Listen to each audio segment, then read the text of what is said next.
जय हिंद दोस्तों, स्वागत है आप सभी का दिशा पब्लिकेशन के इस यूट्यूब प्लेटफॉर्म पर। मैं हूं शुभम अग्रवाल। दोस्तों आज बात करने वाले हैं यूनिफॉर्म सिविल कोड के बारे में।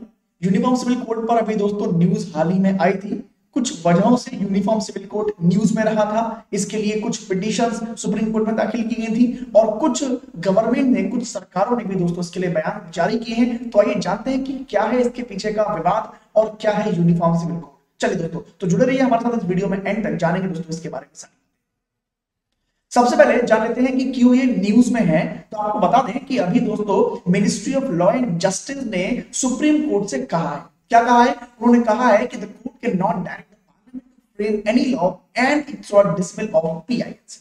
यानी सुप्रीम कोर्ट से कहा गया है कि सुप्रीम कोर्ट किसी भी तरीके से पार्लियामेंट को ये बता नहीं सकता कि किस कानून को बनाया जाए और किसको हटाया जाए। ठीक है, आपको बता दें कि अभी सुप्रीम कोर्ट में इसके संबंध में कुछ पीआईएल दाखिल की गई थी। उस पीआईएल के परिप्रेक्ष्य में ही दोस्तों ये बयान यहाँ पे सामने आया है। इसके अतिरिक्त उत्तराखंड सरकार ने भी दोस्तों यहाँ पर एक कमेटी का फॉर्म किया है, कमेटी बनाई है, जो एक एक्सपर्ट कमेटी है जो इफेक्टिव इंप्लीमेंटेशन के लिए रिकमेंडेशन करेगी कि यूसीसी यानी यूनिफॉर्म सिविल कोड को किस तरीके से इफेक्टिवली इंप्लीमेंट किया जाए। इसके लिए दोस्तों वो कमेटी क्या करेगी? अपने रिकमेंडेशन देगी। साथ ही साथ वो बहुत सारे रिलेवेंट जो लॉज हैं उनकी भी बात करेगी। जो पर्सनल मैटर्स के लिए पर्सनल लॉ बनाए गए हैं हमारे देश में, उनमें से क्या चीज रिलेवेंट है, क्या चीज रिलेवेंट नहीं है, उनके बारे में भी सरकार को अपने रिकमेंडेशन देगी। आपको बता दें कि उत्तराखंड के साथ साथ दोस्तों भारत की जो बाकी पॉलिटिकल पार्टीज हैं वो भी इस बारे में चर्चा करती रहती हैं। और अभी हिमाचल प्रदेश के चुनाव से पहले दोस्तों जो राजनीतिक पार्टियां हैं उन्होंने भी दोस्तों यहां पर जो है यूनिफॉर्म सिविल कोड की बात कर इस मुद्दे को और भी ज्यादा न्यूज में ले आया है। तो आइए जानते हैं दोस्तों कि क्या है ये पूरा यूनिफॉर्म सिविल कोड का मुद्दा।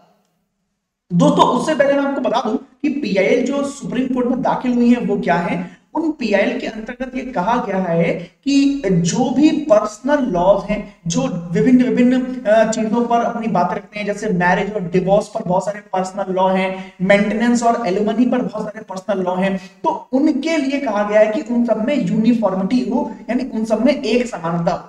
ऐसा ना हो कि किसी भी विशेष धर्म से आप संबंधित हैं तो आपके मैटर में अलग तरीके से केस चलेगा, आप विशेष धर्म के नहीं हैं तो आपके मैटर में अलग तरीके से केस चलेगा। ऐसा ना हो, एक समान कार्यवाही हो, एक समान नियम हो जो भारत देश में रहने वाले सभी पर लागू होने चाहिए, ऐसा कहा गया। साथ ही साथ ये भी कहा गया है कि जितने भी ऐसे एनोमलीज हैं जो भी लॉ संबंधित हैं या जो डाइवोर्स संबंधित हैं, उन सब में से जो अलग अलग हैं, जो एक रूपता नहीं लेके आते, उनको हटाना भी चाहिए, बहुत सारे स्टेप्स लेने चाहिए और इन सबको एक समान रूप में लेके आना चाहिए। इस प्रकार की पीआईएल दोस्तों सुप्रीम कोर्ट में दाखिल की गई है। आपको बता दें कि हमारे देश में जो मैरिज के लिए, डिवोर्स के लिए अलग अलग कानून है। अगर हम हिंदू धर्म में बात करते हैं तो उसके लिए अलग कानून है। अगर मुस्लिम धर्म की बात करते हैं तो वहां पे मुस्लिम पर्सनल लॉ है, उसके अकॉर्डिंग सारे वो केसेस चलते हैं। तो इस प्रकार से अलग अलग धारणाएं यहाँ पर बनी हुई हैं और उन्हीं के संबंध में ये पीआईएल दोस्तों दाखिल की गई है। दोस्तों अब सबसे बड़ा क्वेश्चन आता है कि यूनिफॉर्म सिविल कोड है क्या और इसके पीछे इतना विवाद आखिरकार क्यों है। तो पहले जान लेते हैं कि ये है क्या।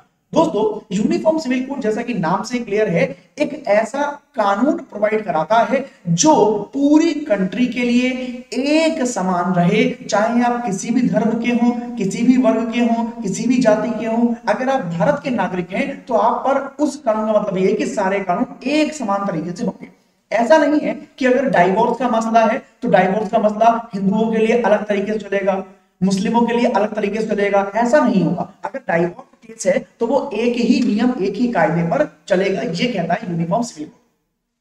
संविधान में क्या कहा गया है? तो संविधान का जो अनुच्छेद 44 है, यानी अनुच्छेद जो हमारा पार्टी है, उसने कहा भी है, क्या कहा है? The state shall endeavour to secure a UCC for citizen throughout the territory of India. यानी वो ये कहता है कि राज्य यानी सरकार को ये प्रयास करना चाहिए कि भारत देश के अंतर्गत रहने वाले सभी नागरिकों के लिए एक जैसे कानून हो बिना किसी भेदभाव के। ये हमारा कहता है आर्टिकल नंबर 44। ये क्या है? आर्टिकल नंबर 44 हमारे डीसीएसपी में, डीटीएसपी में आता है, directive principle of state policy में आता है, नीति निर्देश तत्वों में आता है, जो कि हमारे राज्य यानी सरकार को ये निर्देश देते हैं कि किस प्रकार की पॉलिसीज, किस प्रकार चीजें होनी चाहिए। दोस्तों आर्टिकल नंबर 44 का जो पर्पस है वो यही है कि हमारे देश में जो एक सेकुलर डेमोक्रेटिक रिपब्लिक है उसका मोटिव जो है वो स्ट्रांग हो, वो मजबूत हो, उसको मजबूती मिलनी चाहिए। इसीलिए वहां पे सबको समान रूप से कानून के अंदर आने की बात कही गई है।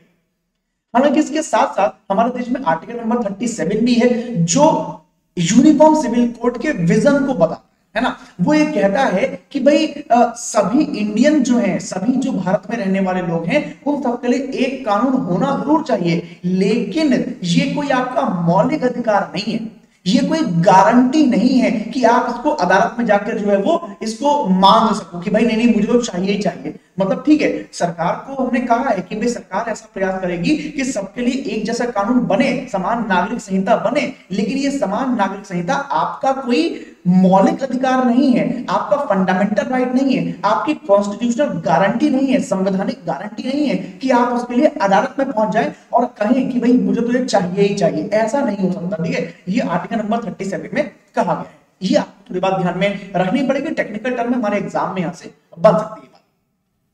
अब दोस्तों यहां पर कहानी बढ़ते हैं आगे की तरफ कि भारत में किस तरीके से पर्सनल लॉ की टाइमलाइन चली, किस तरीके से भारत में पर्सनल लॉ जो है आगे की तरफ बढ़ा और किस तरीके से विवाद तक पहुंचा है, उसकी जरा मैं आपको टाइमलाइन बताता हूं। अगर सबसे पहली बात की जाए तो ब्रिटिश काल से हम शुरुआत करते हैं, बहुत पुराने उस पर नहीं जाएंगे, ब्रिटिश काल से शुरुआत। ब्रिटिश काल में क्या था, जो पर्सनल लॉ थे वो पहली बार दोस्तों बनाए गए थे हिंदू और मुस्लिम सिटीजन के लिए। मतलब भारत में रहने वाले हिंदुओं और भारत में रहने वाले मुसलमानों के लिए अलग से कुछ कानून बनाए गए थे जो उनके धर्मों के अकॉर्डिंग थे। जैसे हिंदू हैं तो हिंदुओं में विवाह की जो तरीका है, विवाह करने का जो प्रथा है वो अलग है, उसके अकॉर्डिंग विवाह होता है। मुस्लिमों में क्या है, विवाह का प्रोसीजर अलग है, उस तरीके से होता है। अब दोनों तरीकों को वैध मानना कि भाई आपने उस तरीके से विवाह किया है तो भी आप विवाहित माने जाएंगे, आपने उस तरीके से किया तो आप भी विवाहित माने जाएंगे ना। इस तरीके के दोनों वर्गों के लिए अलग अलग प्रकार का कानून सबसे पहले ब्रिटिश पीरियड में बनाए गए। अब जब हमारी 20th सेंचुरी शुरू हुई, जब हमारी 20वीं शताब्दी शुरू हुई है ना, तब क्या हुआ, एक डिमांड की गई, क्या, यूनिफॉर्म सिविल कोड की डिमांड की गई है ना। किसके लिए, सबसे पहले वुमेन के लिए किया गया है ना। वुमेन एक्टिविस्ट जो थे, जो महिला कार्यकर्ता थे, जो महिलाएं थी, उन्होंने अपने लिए समान नागरिक संहिता की बात की। क्यों बात की, उस समय हो सकता है 20वीं सदी के शुरुआत में बहुत सारे डिफरेंसेस हुए रहे होंगे, पुरुषों में और स्त्रियों में कई प्रकार के भेदभाव उस समय के सोसाइटी में, समाज में रहे होंगे, चाहे वो वेतन को लेकर हो, चाहे वो अन्य अधिकारों को लेकर हो, उसमें कई सारे विभिन्नताएं रही होंगी। इसीलिए 20वीं सदी की शुरुआत में सबसे पहले महिला कार्यकर्ताओं ने क्या किया, अपने लिए एक समान नागरिक संहिता की बात की कि भाई पुरुषों और महिलाओं में एक जैसा रहना चाहिए, सबको एक तरह से ट्रीट करना चाहिए, ठीक है ना।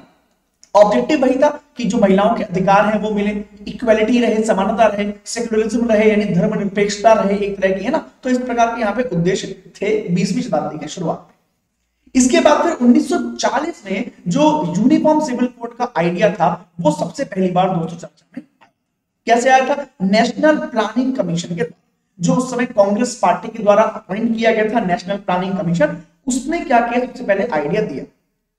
वहां पर क्या था, एक सब कमेटी थी, उस सब कमेटी ने ये एग्जामाइन किया कि भारत में अगर विशेषकर बात करें तो महिलाओं का जो स्टेटस है वो थोड़ा सा नीचे दर्जे का है, यानी वो उतना अच्छा नहीं है, और इसीलिए उन्होंने यहाँ पर रिकमेंड किया कि भाई यहाँ पे रिफॉर्म होना चाहिए पर्सनल लॉ के लिए। मतलब जो भी पर्सनल लॉ चल रहे हैं विभिन्न धर्मों, विभिन्न वर्गों के लिए, उसमें कुछ ना कुछ चेंजेस होने चाहिए ताकि महिलाओं के लिए समानता, महिलाओं के अधिकार, महिलाओं का जीवन स्तर उठाया जाए।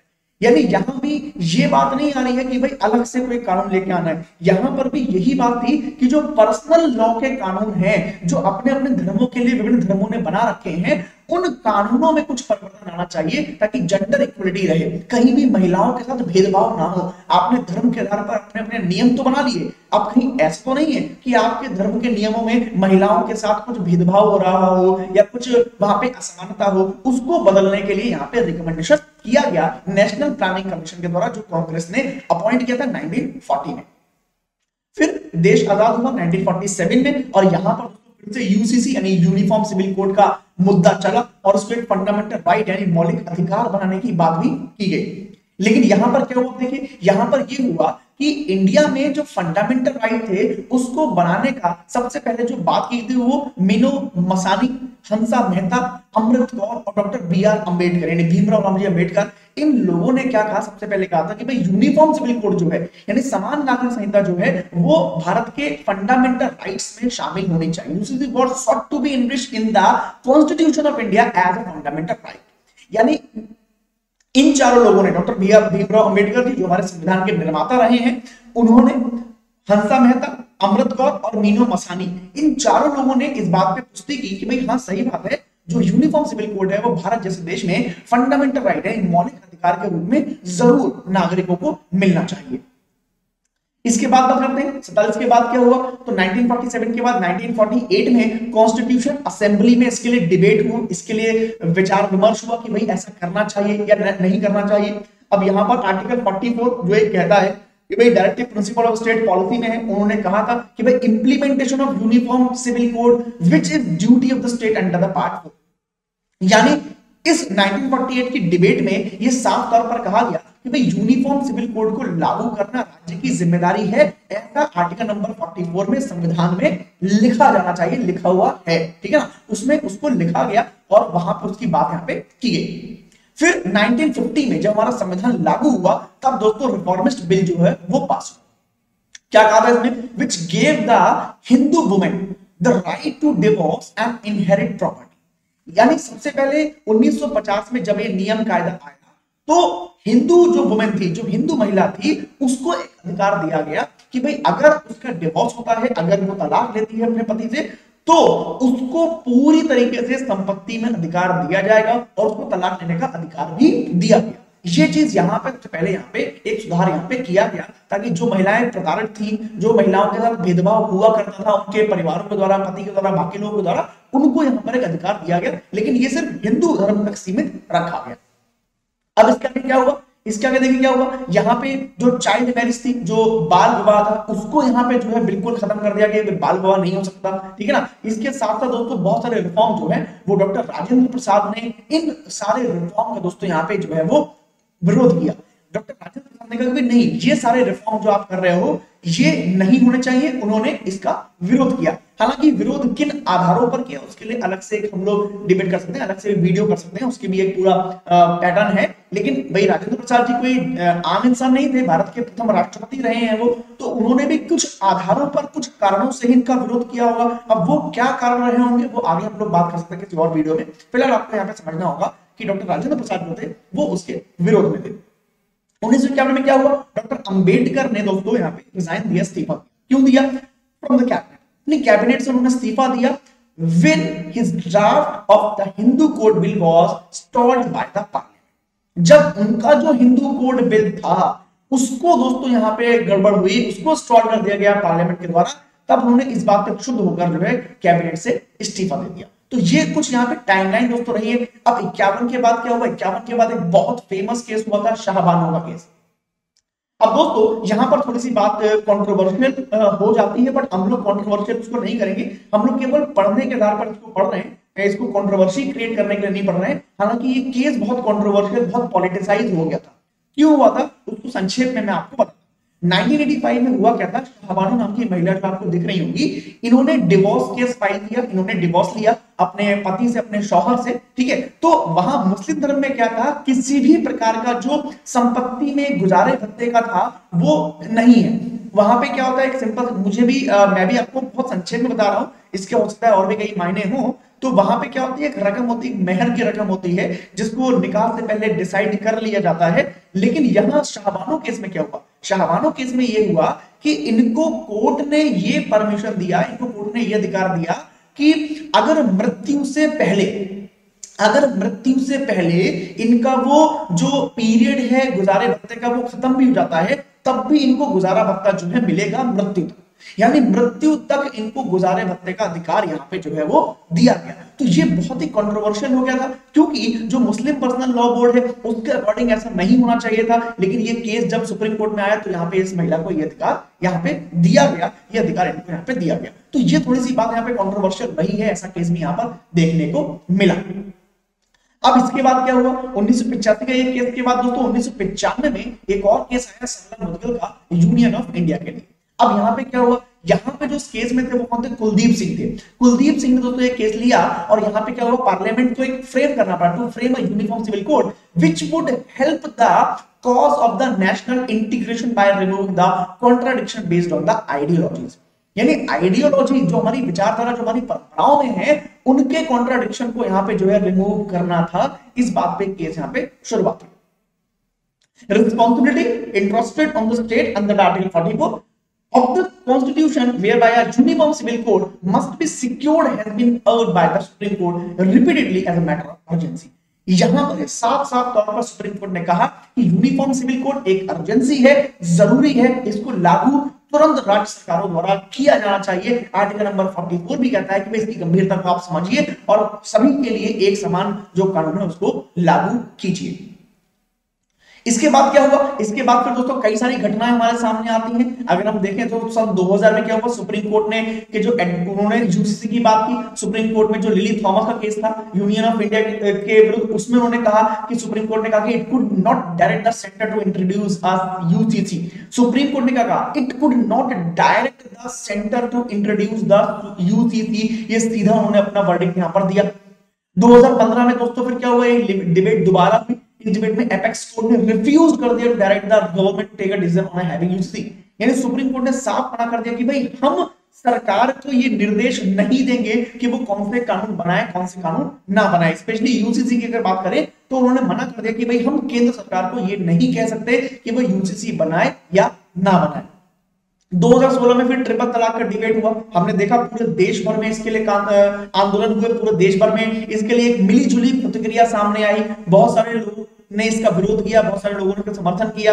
अगर मैं स्पेशली ट्रिपल तलाक की बात करूं क्योंकि वो मुस्लिम धर्म से संबंधित है, तो मुस्लिम महिलाओं में भी दो धड़े हो गए थे। कुछ मुस्लिम महिलाओं ने इसका समर्थन भी किया, कुछ मुस्लिम महिलाओं ने इसका विरोध भी किया। मुस्लिम तबके में भी इसके लिए कुछ अलग सा दिखा, तो बहुत कंट्रोवर्सी यहां पर भी क्रिएट यहां पर हो गई थी। बट बाद में प्रधानमंत्री मोदी ने कहा था लॉ कमीशन से कि भाई इस मामले में आप देखो, जांच पड़ताल करो कि भाई होना चाहिए या नहीं होना चाहिए, ट्रिपल तलाक का ये मामला सही होना चाहिए नहीं होना चाहिए। फिलहाल अध्यादेश के द्वारा कई बार इसको लागू किया गया। आपको बता दूं कि अध्यादेश के द्वारा कई बार इसे लागू भी किया गया, कंट्रोवर्सी भी बहुत हुई इस पर, और इस पर कानून भी बनाया गया कि भाई ट्रिपल तलाक जो है वो कोई भी नहीं देगा, अगर कोई देगा तो कानूनी कार्रवाई के अंतर्गत आएगा। बाद में इसका पूरा मामला सेट भी हुआ। अब 2017 में क्या हुआ, यहाँ पे जो ट्रिपल तलाक है जिसकी बात मैं कर रहा हूं वो डिक्लेयर हुआ और ट्रिपल तलाक को अनकॉन्स्टिट्यूशनल यहाँ पे बता दिया गया। यानी सीधे तौर पर जो पर्सनल लॉ है, मुस्लिम पर्सनल लॉ, उसके अगेंस्ट ये फैसला आया और उसमें यहाँ पर जो है सुधार किया गया। जिस प्रकार से 1950 में हिंदू कोड बिल में सुधार किया गया, उसी प्रकार से यहाँ पे अब मुस्लिम पर्सनल लॉ में एक सुधार यहाँ पर किया गया। इसके विरुद्ध भी काफी सारे आंदोलन देखे गए थे, देश में बहुत सारी कंट्रोवर्सी यहाँ पर हुई थी। बट ये पूरी टाइमलाइन है जो मैंने आपको बताई है पर्सनल लॉ के केस में कि किस तरीके से यहाँ पर घटनाएं जो है हमारे सामने दोस्तों देखने को मिली है। अब सवाल आता है कि भारत में स्थिति क्या है, यूनिफॉर्म कोड्स की भारत में स्थिति क्या है। तो भारत में बहुत सारे कानून हैं जो सभी के लिए एक समान तरीके से लागू हैं, जैसे Indian Contract Act 1872, Civil Procedure Code, Transfer of Property Act 1882, Partnership Act 1932, Evidence Act 1872। ये सारे जो एक्ट हैं ये सभी पर समान रूप से लागू होते हैं।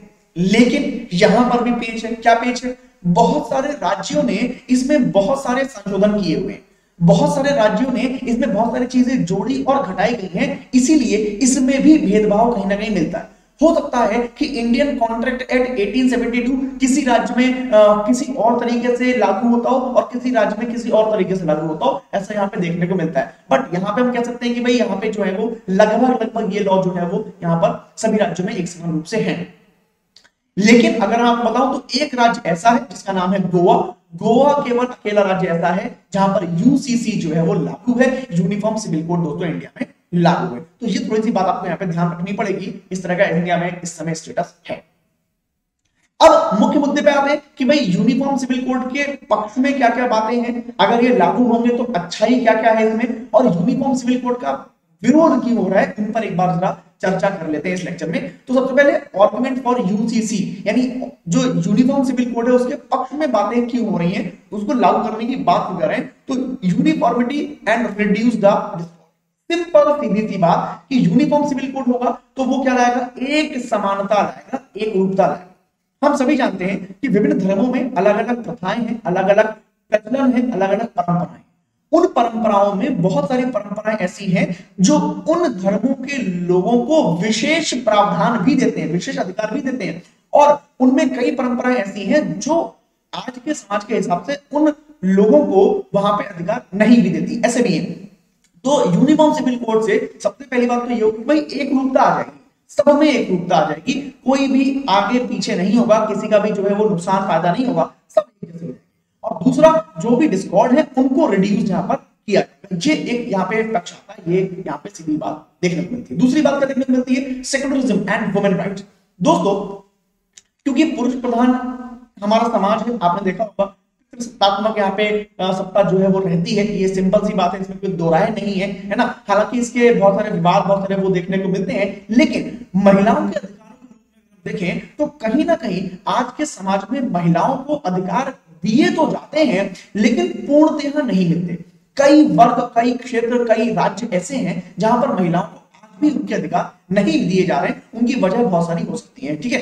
दूसरी बात धर्मनिरपेक्षता, कि भाई एक समानता है, यहाँ पे किसी धर्म की प्रधानता नहीं है कि भाई उस धर्म के हिसाब से काम चलेगा, इस धर्म के हिसाब से काम चलेगा, नहीं, एक रूप है, एक कानून है जो सभी धर्मों के लिए है, यानी धर्मनिरपेक्षता भी आ रही है। और दूसरा जो महिलाओं के अधिकार मान लो किस धर्म में नहीं दिए जा रहे हैं तो यूनिफॉर्म सिविल कोड आ जाएगा तो मिलने लगेंगे, समझ गए मेरी बात। तो ये दोस्तों यहाँ पे देखा गया, चाहे वो जेंडर डिस्क्रिमिनेशन हो, ओवरऑल डिस्क्रिमिनेशन हो, रिलीजियस ग्राउंड हो, है ना, उन सबको यहाँ पर दोस्तों मदद मिलेगी, उन सबको यहाँ पर हम लोग छोड़ेंगे। डिस्क्रिमिनेशन जो किसी प्रकार का है उसको यहाँ पर हम लोग छोड़ देंगे अगर यूनिफॉर्म सिविल कोड लागू हो जाए तो। इसके साथ साथ अगली बात क्या है, ending the unjust customs and traditions. बहुत सारे ऐसे दोस्तों ट्रेडिशंस हैं जो आज के समय में बिल्कुल भी प्रासंगिक नहीं है। मैं ये नहीं कह रहा हूं कि पहले नहीं थे, हो सकता है कि पहले के जमाने में, पहले की सोसाइटी समाज ऐसा हो जो प्रासंगिक होते हैं, बट आज के जमाने में नहीं है। जैसे एक बहुत सिंपल छोटी सी बात बताता हूं कि भाई पहले के लोग क्या करते थे कि भाई कुएं से पानी लेते थे और चूल्हे पर खाना बनाते थे। ये बहुत पुराने जमाने की बात बता रहा हूं मैं। उस समय क्या होता था कि भाई घर में चूल्हा है, चूल्हे पे खाना बन रहा है और कुएं से पानी जो है निकाल के पिया जा रहा है। तो आपने कई बार सुना हुआ, देखा होगा, बड़े बुजुर्ग लोग कहते हैं कि भाई हमारे जमाने में तो चूल्हे पर खाना पकता था और कुएं से पानी लेके आते थे, ठीक है। तो भाई आज उस समय प्रासंगिक था क्योंकि उस समय हमारे पास संसाधन नहीं थे। आज चूल्हा और कुआं प्रासंगिक नहीं है, वो परंपरा थी, उस समय के लिए थी, आज वो नहीं है, समझ गए मेरी बात। तो बहुत सारी चीजें ऐसी होती हैं जो समय के साथ में बदलनी पड़ती है और यूनिफॉर्म सिविल कोड यही काम करेगा। बहुत सारे ऐसे लॉज हैं जो मैनुअल स्कैवेंजिंग के अगेंस्ट हैं, ठीक है। जो बहुत सारे ऐसे जो अनजस्ट ट्रेडिशंस हैं उनको खत्म करेगा और इन सबको हमारे एक समानता लेके आएगा। और साथ ही साथ जो एज ऑफ एडमिनिस्ट्रेशन है दोस्तों वो तो यहाँ पे रह गई कि इजी होगा, एडमिनिस्ट्रेशन करना इजी होगा बहुत बड़ी पॉपुलेशन। क्यों? अभी क्या है, हमें अलग अलग नियमों के दायरे में काम करना है कि भाई वो उस धर्म का है, उसके लिए अलग तरीके से हमें देखना पड़ेगा क्योंकि उसके पर्सनल लॉ में अलग तरीके से काम चलता है। ये इस धर्म का है तो उसको अलग तरीके देखना है ना। एडमिनिस्ट्रेशन करने में दिक्कत है। जब एक समान कानून है तो आप कहीं के भी हो, कुछ भी हो, कैसे भी हो, आपको एक ही तरीके से ट्रीट करना होगा, तो ये एडमिनिस्ट्रेशन करने में काफी आसानी आएगी। अब अगर बात करें दोस्तों यहां पर कि कुछ और कारण क्या क्या हो सकते हैं हमारे इसके सबसे पहली बात यहां पे क्या है, हिस्टोरिकल, है ना। हिस्टोरिकली अगर बात करें तो all Muslim communities were demanding the separate law. Muslim community का नाम यहां पे क्यों आया? इसलिए आया क्योंकि बेसिकली यही न्यूज में है, मुस्लिम पर्सनल लॉ बोर्ड यही न्यूज में है, इसलिए यहाँ पे मुस्लिम कम्युनिटी का नाम आया। तो यहाँ पे मैंने एक पॉइंट और आपको समझा दिया कि भाई सारी मुस्लिम कम्युनिटीज ने सेपरेट लॉज की डिमांड नहीं करी है। इसमें भी अगर आपको मैं स्पेशली नाम बताऊं तो खोजा और जो कटनी जो कम्युनिटीज हैं उन्होंने कभी नहीं कहा कि भाई हमारे लिए अलग से पर्सनल लॉ होना चाहिए, हमारे लिए अलग से होना चाहिए। तो ये भी मैंने एक पॉइंट यहाँ पे क्लियर करा, ये भी आपको ध्यान में रखना होगा। ग्लोबल सिनेरियो क्या है, तो भाई किसी भी, अगर मैं स्पेशली मुस्लिम कंट्री की बात करूं तो किसी भी मुस्लिम कंट्री में किसी भी माइनॉरिटी के लिए कोई पर्सनल लॉ नहीं है। वहां पर कहते हैं कि भाई तुम्हें अगर यहां रहना है तो यहां के कानूनों के हिसाब चलो, आपको अपने लॉ बनाने की कोई भी परमिशन नहीं है। चाहे हम टर्की का नाम ले लें, इजिप्ट का नाम ले लें, वहां पे किसी भी माइनॉरिटी को किसी भी तरह का पर्सनल लॉ बनाने की या उसको मानने की इजाजत नहीं है। बहुत सारे कंट्रीज हैं वहां पे कॉमन सिविल कोड लागू है, तो उसको देखते हुए जब मुस्लिम कंट्रीज में खुद कॉमन सिविल कोड है तो फिर हमारे यहाँ क्यों हो सकता, ये पॉइंट उठाते हैं इसके समर्थक कि भाई यूनिफॉर्म सिविल कोड फिर यहां भी होना चाहिए। अब अगेंस्ट में क्या क्या है इसके, यूनिफॉर्म सिविल कोड क्यों नहीं होना चाहिए? सबसे पहली बात, hampering the diversity and the multicultural. बिल्कुल सही बात भाई, डाइवर्सिटी जो है, विविधता में एकता, उसको ये कॉम्पैक्ट करेगा, उसको ये हैम्पर करेगा। क्यों?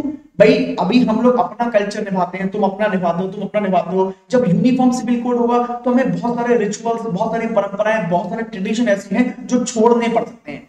अब धर्म में हमारी आस्था होती है, धार्मिक कार्यों में, धार्मिक प्रचलन में, धार्मिक जो अनुष्ठान होते हैं उनमें हमारी आस्था जुड़ी हुई होती है। अब अगर मान लीजिए जो यूनिफॉर्म सिविल कोड है उसमें वो प्रचलन खत्म कर दिए गए तो बहुत सारे धर्म ऐसे होंगे जिनकी आस्था पर सवाल खड़ा हो जाएगा, वो वहां से थोड़ा गड़बड़ होगा। भले से हम मुस्लिम वर्ग की बात करें, हिंदू वर्ग की बात करें, किसी और धर्म की बात करें, जो भी अपने मुख्य मुख्य प्रचलन है उनको यहाँ पे आघात लगेगा और यहाँ पे थोड़ा सा दिक्कत यहाँ पे हो सकती है। इसीलिए यहाँ पर कहा गया कि भाई यूनिफॉर्म सिविल कोड नहीं होना चाहिए, जो जिस धर्म में चल रहा है उसकी वहां पे आस्था है उसे वहां पे रहने दो। दूसरी बात, वायलेशन ऑफ फंडामेंटल राइट। ये साफ साफ तौर पे कहा गया कि भाई हमारे संविधान में ये कहा गया है कि भाई अपने धर्म को मानने, उसको प्रचार करने का पूरा हमें अधिकार है, हमारा मौलिक अधिकार है। तो भाई हम अपने धर्म में कैसे काम कर रहे हैं, कैसे क्या कर रहे हैं, आप हमें करने दो, संविधान ने हमें अधिकार दिया है, आप उसमें क्यों छेड़छाड़ कर रहे हो? अगर यूनिफॉर्म सिविल कोड लेके आओगे तो भाई उसमें छेड़छाड़ होगा, हमारा फंडामेंटल राइट आप हमें छीन रहे हो, इसीलिए आप यूसीसी को अपने यहाँ पे इंप्लीमेंट नहीं कर सकते। ये इसके विरोध में लोग कहते हैं। अब बिल्कुल बात भी सही है भाई, जब संविधान ने दिया है हमें अधिकार तो हम कैसे उसको हटा सकते हैं ना।